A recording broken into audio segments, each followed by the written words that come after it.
banyak pokok tu. Pokok-pokok inilah ini pokok-pokok tu sayur kan. Korang tengok buah terum. Buah terum kan. Ni buah terum tu. Di samping tu kan. Dekat sini ada ayam. Tanam. Ini tanan pula dah. Ni ayam dekat rumah je tau. Kan? Ini ayam. Sangka ayam pun ada dekat rumah. Mostly dekat Nepal ni kan. Mesti ada macam ni lah. Mesti ada rebang ayam.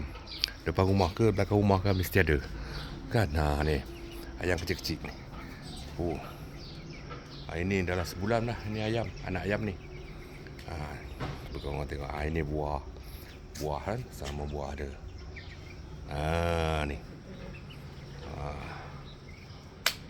Dia tak panggil ini sayur-sayur tau. Vegetable. Tengok. Ini rebat. Ini owner ni. Ini owner dia.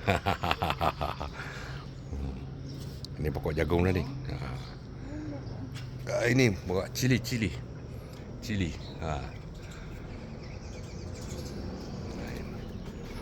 Ini